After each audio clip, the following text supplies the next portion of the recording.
আসসালামু আলাইকুম এভরিওয়ান, কেমন আছেন সবাই? নতুন আরেকটি ব্লগ নিয়ে আবারও হাজির হলাম।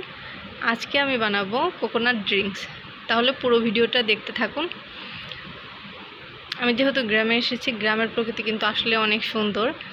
আর এগুলো কিন্তু সব আমাদের নিজেদের বাগানের। আর এখানে দেখতে পাচ্ছেন দুইটা ঘুঘু পাখি। এখানে আরেকটা আছে, ওইটা আরও বাচ্চা। তো এটা ঝড়ে পড়ে গিয়েছিল, তখন ওটাকে তুলে এনে এভাবে খাঁচায় এনে খাওয়ানো হয়েছে। এখন তারা একটু বড় হয়েছে, কিছুদিন পরে তাদেরকে ছেড়ে দিব। যাই হোক, গাছ থেকে ডাব পেড়ে আনা হয়েছে, এখন এটাকে কাটছে। আমি ভালোভাবে কাটতে পারি না, এর জন্য এখানে আমাকে একটু হেল্প করছে আমার ভাগ্নে।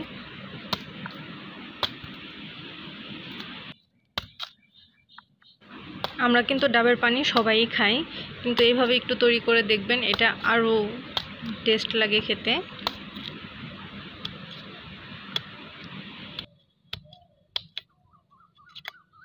এই ড্রিঙ্কসটি কিন্তু অনেক হেলদি।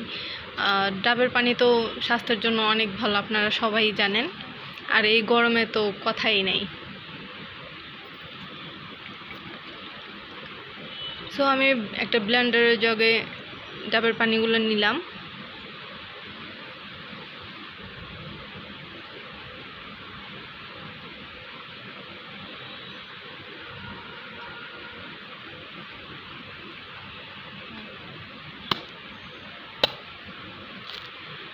ডাবের ভিতরে যে নারকেলগুলো ছিল ওগুলো একটু বেশি শক্ত হয়ে গিয়েছিল। যদি একটু নরম থাকতো তাহলে জিনিসটা আরও ভালো হতো। যাই হোক, এখন আমি একত্রে ব্লেন্ড করে নিচ্ছি। এখানে কিন্তু আমি কোনো চিনি অ্যাড করিনি, কারণ পানিটা এমনিতেই অনেক মিষ্টি ছিল। সো আমাদের ড্রিঙ্কস রেডি।